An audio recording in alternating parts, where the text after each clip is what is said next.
Be ready. 5 seconds.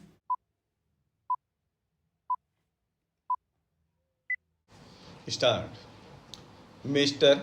Deputy Speaker, Sir, I think the House will permit me to begin my speech with a certain personal note. The Prime Minister, in his budget speech, referred to the year 39 years ago when, in a more difficult situation, Prime Minister Jawaharlal Nehru presented the budget.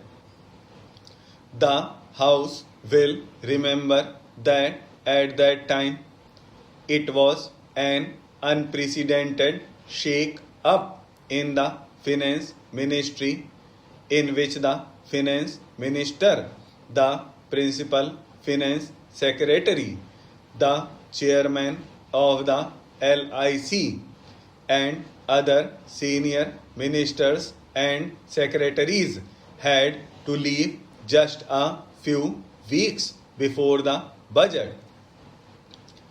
At that time, it was sheer miracle that I escaped. I consider it a miracle. I was the only person to assist the Prime Minister Jawaharlal Nehru in presenting the budget and in conducting both the houses.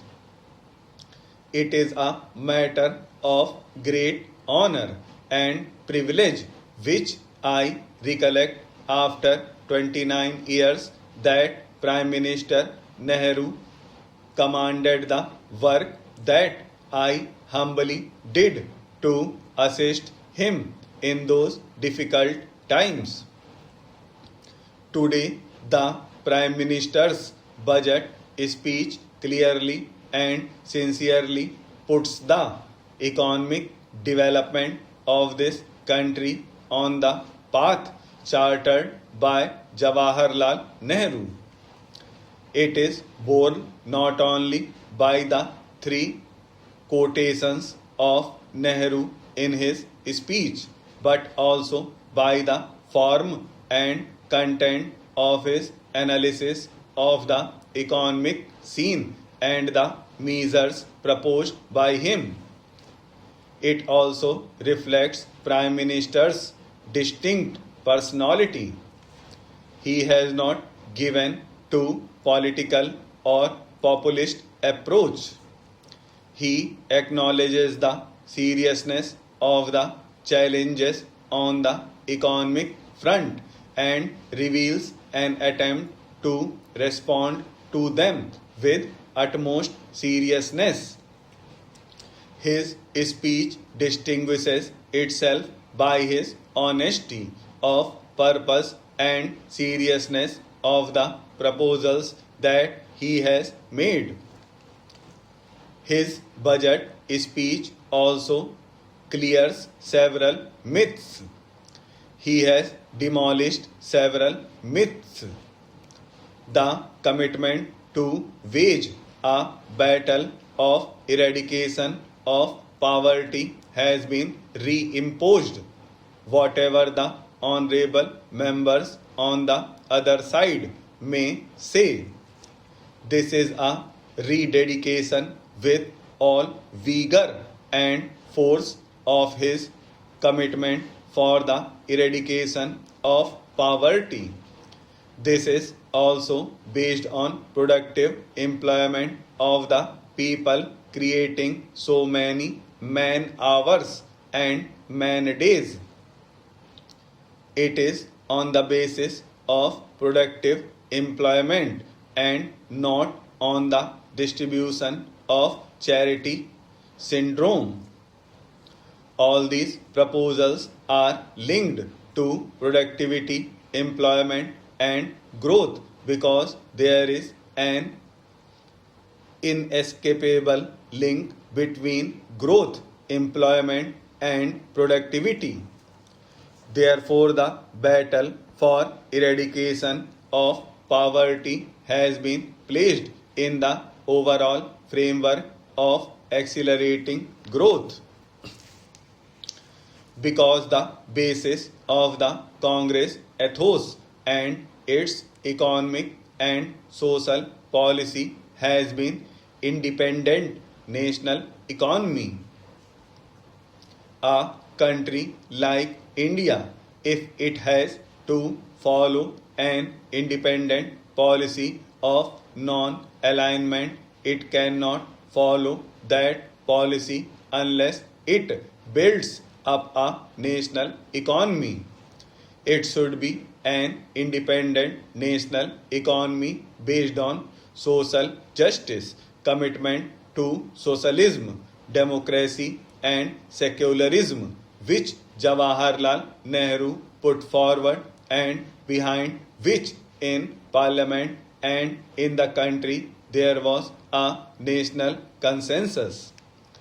Our consensus Prime Minister, when he talks of the unity and independence of the country, threats from outside and the economic imperialism that is threatening the development of independent economy, the emphasis you will find is on public sector, building up the rural sector, growth and social distribution, and on that basis building an economy based on self-reliance and not dependent on foreign capital assistance. The fact is that India is a shining example in the present day world when you have an adverse international economic environment, when economic assistance is going down, the multilateral assistance is cut down, the IDA aid is cut down, and policies are framed all round so that our export trade development and our export promotion is faced with greater difficulty.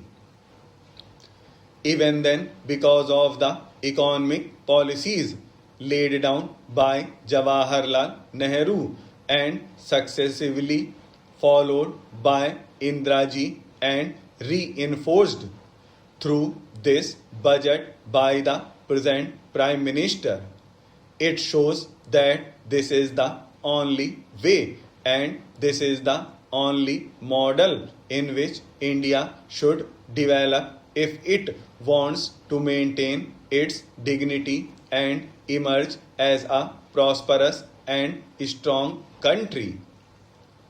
So this myth is demolished that this budget is anti-poor or anti-growth or this budget is anti-social justice. Actually, it aims to achieve all these objectives. He has also demolished the myth that this government or the government's economic policy is not for the poor but is more concerned about the upper middle class. This is all demolished, and I think it is necessary that in this house there is consensus behind the new path, or rather the new enforced path that is sought to be made out by this budget. Similarly, the budget aims at promising growth, and if you see, you will find that a number of concessions have been given to industries engaged in mass consumption goods, not caring to the needs of the affluent. A number of measures have been suggested. I need not go into that.